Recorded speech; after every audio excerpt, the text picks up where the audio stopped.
Okay, imagine this. You walk into a small coffee shop. The air is just, thick with that amazing smell of freshly roasted beans. There's this soft murmur of conversations all around you, and you leave. Well, you don't just leave with a drink. You leave with an entire experience. Mm-hmm. Yeah. That feeling, that whole transformation, really, that's what we're getting into today. Exactly. That transformation from just grabbing a coffee to something more memorable. And that transformation is just incredible when you look at the scale, isn't it? It's the story of how this, wow, seemingly pretty humble single store up in Seattle. Right. Just focus on a very specific niche at first. Yeah, and it somehow managed to become this global empire. I mean, the green logo, you see it everywhere. Every major city, instantly recognizable. It's quite a journey from just being a coffee bean store back in 1971. It really is. We are, of course, talking about Starbucks, and for most people, certainly for generations before, coffee was, well, it was just a cheap drink, wasn't it? Something functional you had at home, maybe in a diner. Just to wake you up, basically. A Yeah. commodity. Purely utilitarian, yeah. Yeah. But Starbucks, they didn't just sell coffee. They totally reshaped our entire coffee culture. It wasn't just innovation. It feels more like they started a revolution. They turned coffee from just a beverage into, well, a lifestyle, a social thing. That whole third place ideal we'll get into, where people connect or work or just exist outside of home in the office. So the big question for our deep dive today really is, Yeah. how? How did they pull off such a massive shift? How did this one little shop become this, frankly, undeniable global force? And what gets me is the sheer audacity of it all, the scale from this really modest, almost sort of purist beginnings, selling just beans, to a multi-billion-dollar global brand. It wasn't just about selling more coffee cups. It was this imaginative leap, wasn't it? Reimagining what coffee could mean in our daily lives, moving from just a product to an experience, from a simple commodity to culture. So our mission today is to peel back those layers. Let's really dig into that fascinating success story. Yeah. We want to pull out those crucial nuggets of knowledge, Yeah. the key moments and decisions. We'll explore the how, definitely, but also the why. And importantly, look for those powerful life lessons that you, listening right now, can maybe adapt and use on your own path, whatever you're aiming for. Absolutely, because this isn't just a business school case study, though it definitely is that too. It's a deep dive into transformation itself, into the power of innovation, and maybe above all, the incredible reach of ambition. Yeah, it really touches on all of those things. So grab your favorite brew. Maybe you made it at home. Maybe you picked it up somewhere. Yeah. Familiar, settle in, and let's get started. Okay, let's unpack this right from the very start. To really grasp the Starbucks phenomenon, you almost have to force yourself to forget the frappuccinos, the plunkin spice lattes, the comfy chairs, just for a minute. Yeah, erase the modern image. Our journey begins way back, 1971. Seattle, Washington. Rainy, bustling city. And this was not the Starbucks we know at all. It was founded by three friends, Jerry Baldwin, Zev Siegel, and Gordon Bowker. They loved coffee, like really loved high-quality coffee. They were passionate about it, purists almost. And here's the bit that still surprises me, honestly. The crucial detail. They did not sell cups of coffee. Not a single brewed drink. Nothing ready to go. That's the key, isn't it? Their whole concept was different. They were laser focused on sourcing and selling the absolute best quality roasted coffee beans they could find and the equipment you needed to brew it properly at home. So grinders, brewers, that kind of thing. Exactly. They were educators, in a way, dedicated to teaching customers about different beans, origins, roast profiles, the whole craft of making exceptional coffee yourself. It really underlines that idea of humble beginnings. It does, because it's so far from what it became. Totally. Starting small, simple. No fancy lattes, no drive thrusts, No millions of customers lining up, just this deep love for the bean itself, and probably a lot of hard work convincing people that better beans were worth it. They were, like you said, planting the seeds for something huge, but they probably couldn't have pictured the global forest it became. That planting the seeds metaphor feels really apt. Every giant redwood starts as a tiny seed. And that initial vision, it maybe didn't include this massive cultural shift. They were focused on the product, quality beans, Ew. maybe not seeing the potential for a cultural institution. Well, yeah. And you have to think about the context. What was the coffee scene like in America or even just Seattle back in the early 70s? Good question. Was specialty coffee even a thing yet? Barely. I mean, it was really niche. The market was dominated by, big cans of pre-ground, often pretty low-quality coffee, commodity stuff. Think diner coffee, percolators at home. Right. Functional caffeine delivery. Yeah, pretty much. So Baldwin, Siegel, and Bacher, they were inspired by people like Alfred Peet, the founder of Peet's Coffee, actually. He was a pioneer in bringing darker roasts and higher quality beans to the U.S. So the original Starbucks was essentially part of that early wave, catering to connoisseurs, maybe people who'd traveled, people looking for something better.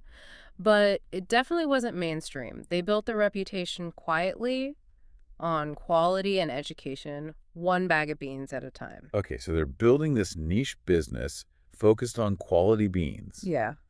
And then the story takes this huge turn. It really hinges on one person entering the scene, Howard Schultz. Mm-hmm. The game changer. He joins in 1982. His role, Director of Retail Operations and Marketing. So retail operations. That means he's looking at how they sell directly to customers, right? The stores themselves. Yeah, exactly. He's now right at the heart of that customer interaction. How the stores looked, how the beans were presented, the marketing, basically the customer-facing side of things. Yeah. But crucially, he's still working within that original model, selling beans and equipment. But he brought a different kind of energy, didn't he? A different perspective. He absolutely did. His arrival was a real inflection point. That role gave him a deep understanding of the business, its strengths, maybe its limitations too. But it wasn't a strategy meeting that changed everything. It was a trip, an experience he had far away from Seattle. Ah, yes, the famous trip to Italy, Yeah. Milan, right? That's the one. He goes on a business trip, finds himself in Milan, and just has this revelation. He discovers the espresso bar culture.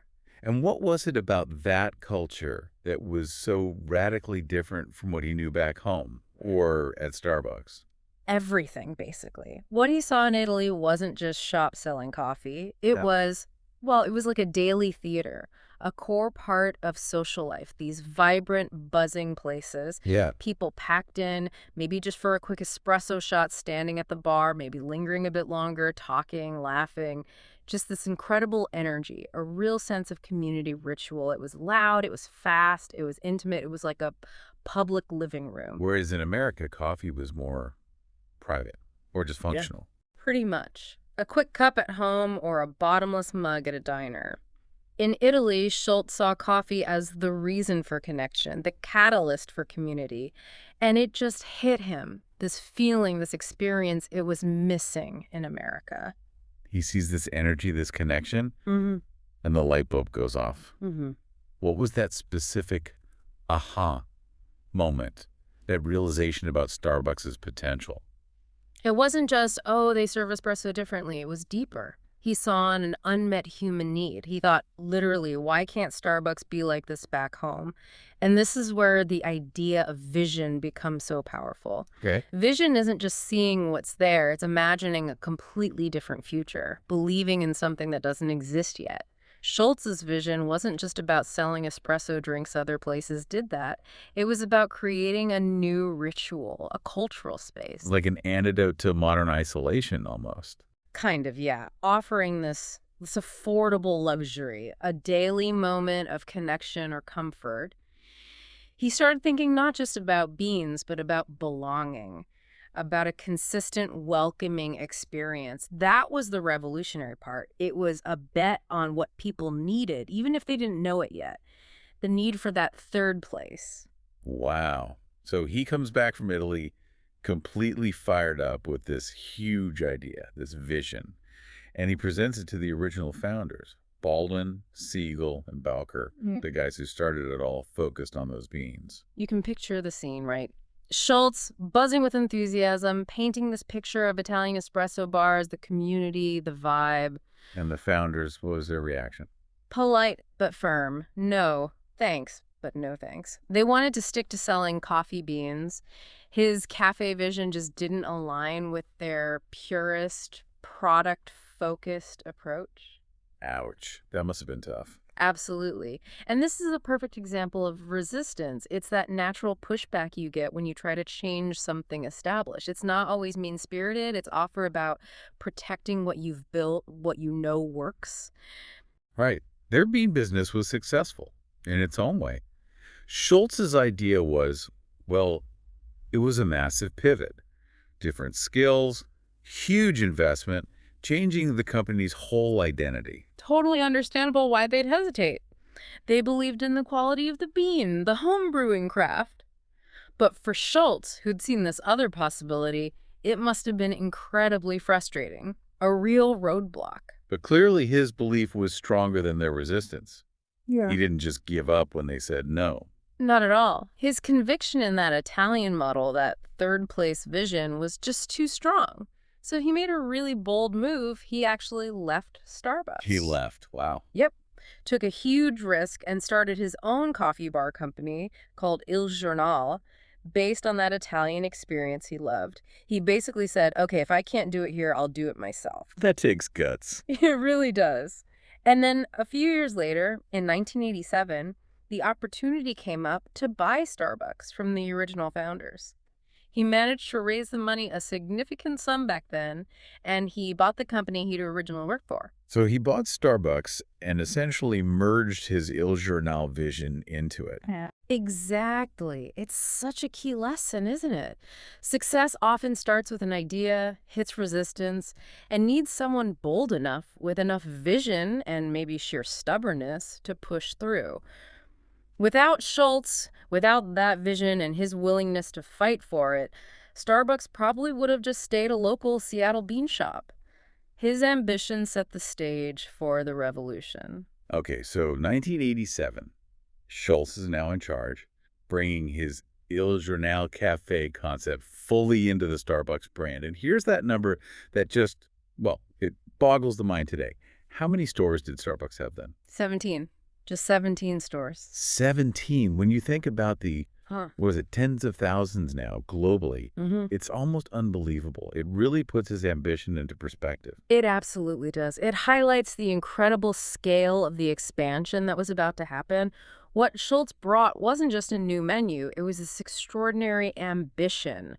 Not just for personal success, though I'm sure that was part of it, but ambition for something bigger. Bigger than just selling coffee. Much bigger. His ambition was to fundamentally change the way people experienced it, to redefine the whole category. That drive, that vision of not just a chain of shops, but a global network of community hubs. That was the fuel for the rocket ship expansion that followed, first across the U.S., then boom internationally. And the core concept driving that ambition, the philosophical underpinning, was this idea he called the third place. Let's break that down. First place is home, second place is work. So the third place is... It's that space in between. A comfortable, welcoming spot that's not your private home sanctuary and not the structured environment of your workplace. It's designed as a kind of public living room. a place to relax, meet friends, maybe get some work done. Exactly, without the pressures or expectations of home or the office. And this concept filled a real gap, especially as lives got busier, more disconnected maybe. People needed a neutral, accessible, comfortable place to just be. And Starbucks didn't just talk about this idea, they built it into the stores themselves, right? Right. Meticulously. It wasn't an accident. Think about the typical Starbucks. The comfy armchairs that invite you to stay a while, not just hard plastic seats. The specific type of lighting, usually warm, dimmer, creating a cozy feel. The background music, carefully curated playlists. Even the layout, encouraging a bit of interaction with the barista. It's all designed. All intentionally designed to foster that feeling of comfort, belonging. It was architectural, it was sensory. They weren't just selling coffee, they were selling this environment, this feeling of place. That is genuinely brilliant. It elevates it beyond just a transaction, becomes a destination. Was anyone else really doing that at scale back then, creating such a consistent experience? Not really, not in the mass market with that level of detail and consistency. Independent cafes always had charm, of course, but scaling that specific feeling across hundreds and thousands of stores, that was new.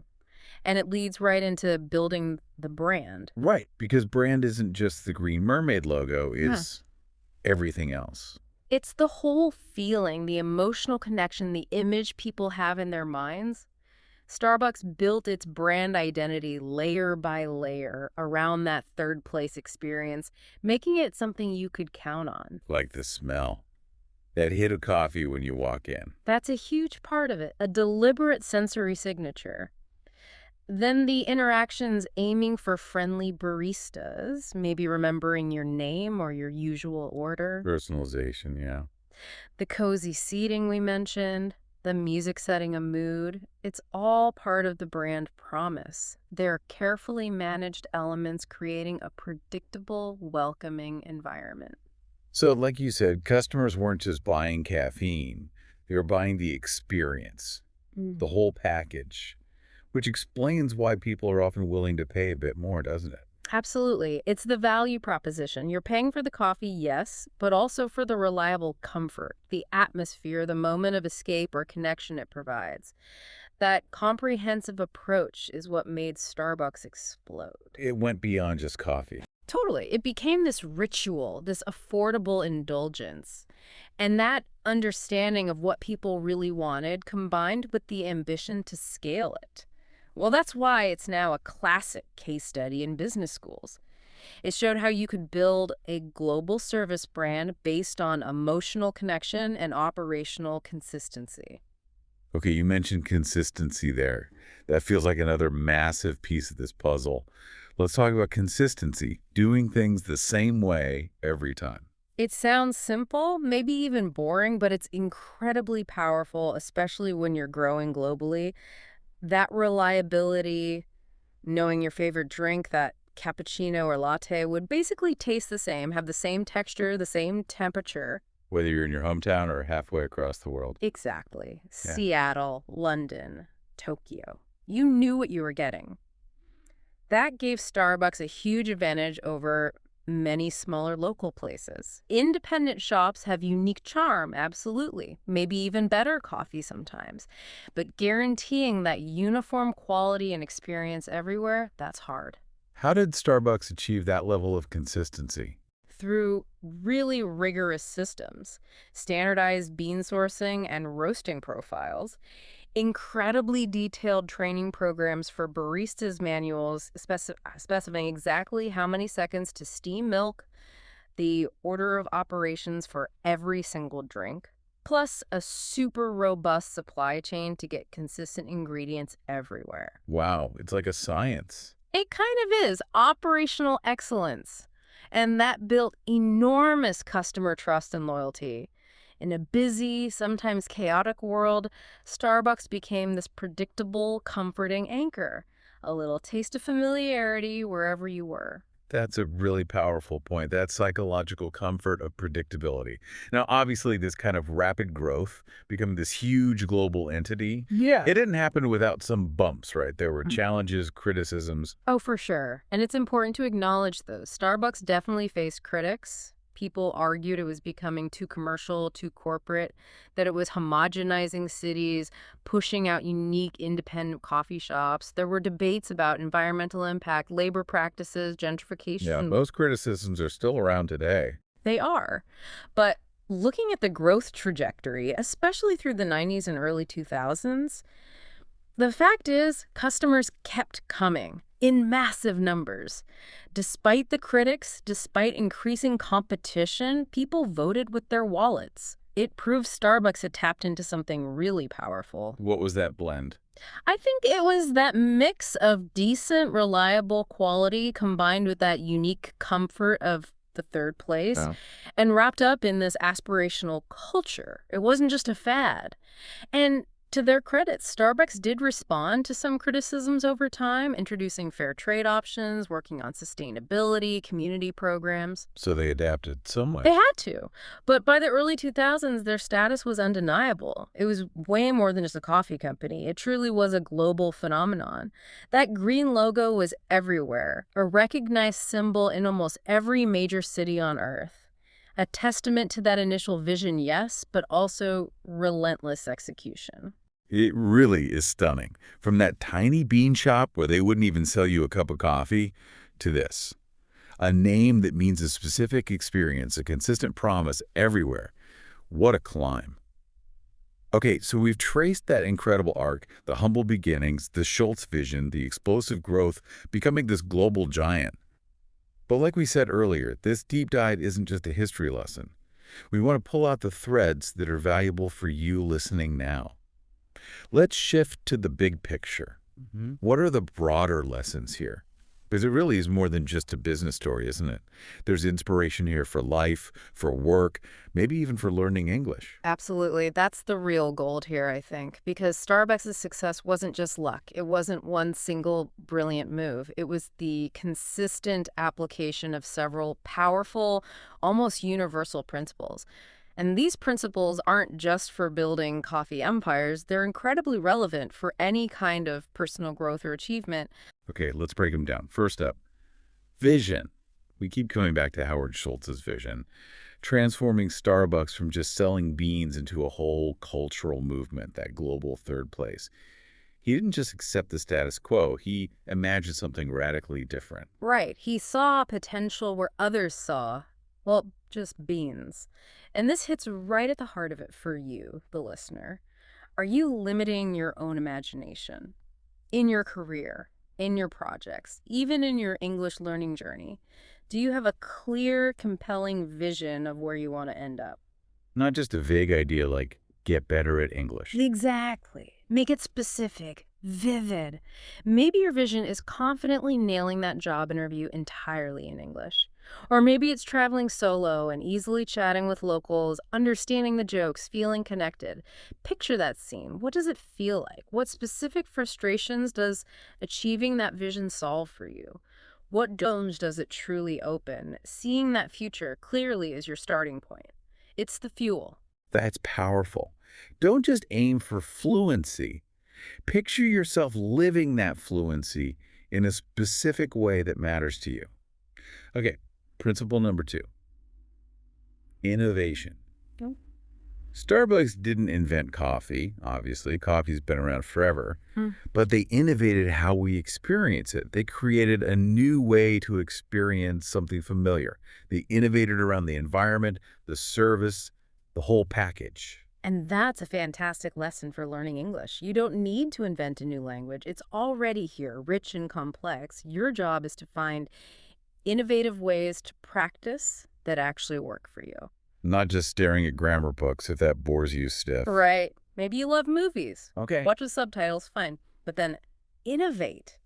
Pick a scene. Record yourself mimicking the actor's accents and rhythm. Compare it. Track your progress. Right. Or maybe you're passionate about history.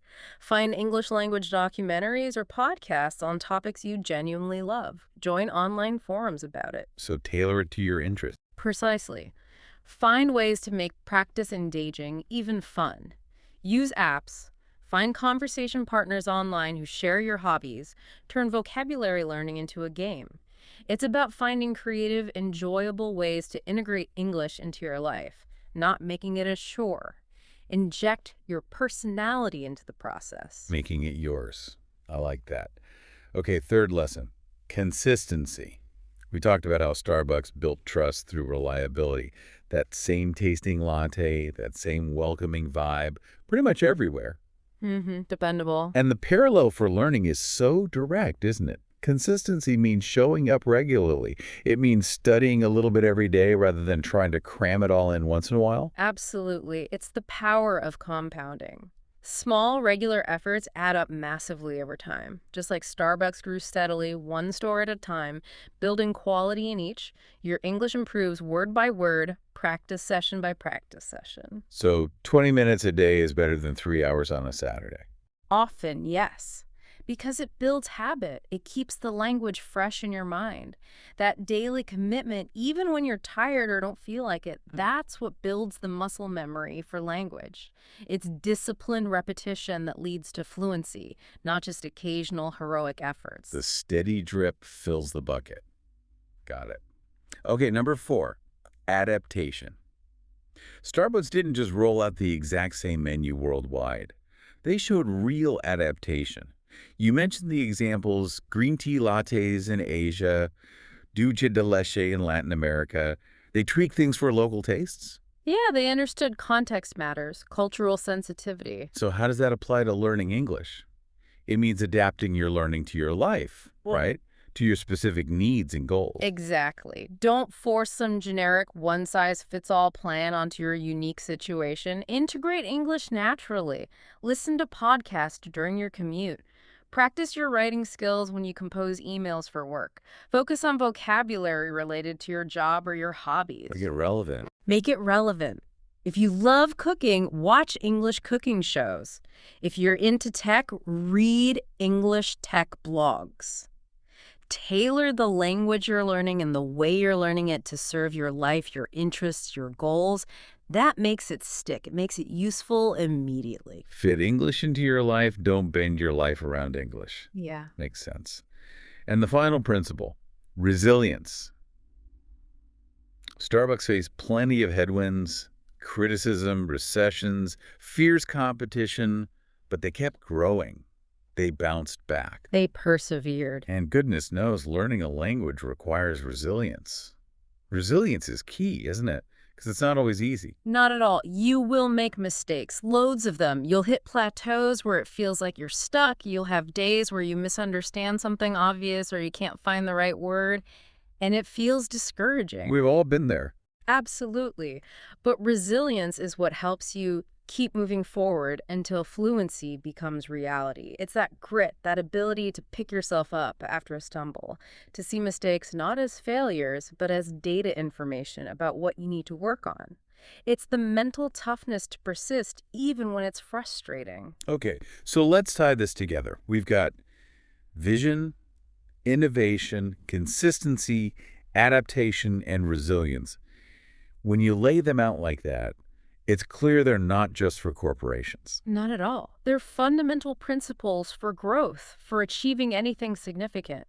Whether you're building a global brand or mastering a new language, these are the engines that drive progress. They turn fuzzy goals into actionable strategies. As we wrap up this deep dive, the word that really sticks with me is transformation. The whole Starbucks story is about transforming something ordinary, selling coffee beans, into something truly extraordinary. It all started from those very humble beginnings. It's a powerful narrative.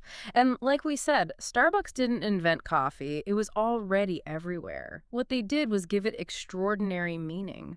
They created a global experience, a predictable comfort, a feeling of belonging that resonated worldwide. And the connection to you, the listener, feels so direct there. I think so too. Yeah. Because you don't have to invent a new language. English is already here, this incredible tool, full of potential. You just have to make English your own. Make it something that connects you to people, to ideas, to opportunities you care about. That's a fantastic perspective. Let's quickly hit those key principles one last time just to lock them in. Vision, innovation, consistency, adaptation, and resilience. Remember, these aren't just buzzwords. They are potent life principles. They are practical learning strategies. If you consciously practice them, integrate them into your approach, you will see growth. It might not be overnight, but it will happen. Steadily, meaningfully. Step by step, store by store, word by word. It's a process, a journey. Okay, so here's our final thought for you, a little challenge as you go about your day. Yeah. The next time you walk past a Starbucks, maybe you're going in, maybe you're just walking by, pause for just a second. Yeah, take that moment and ask yourself some direct questions. What's my vision? What do I really want to achieve with my English or in my career? Then, how can I be more consistent? What small step can I take today? And how can I build my resilience to handle the inevitable challenges? These aren't just corporate strategy questions, they're personal growth questions. Deeply personal. And here's the final thought to leave you with.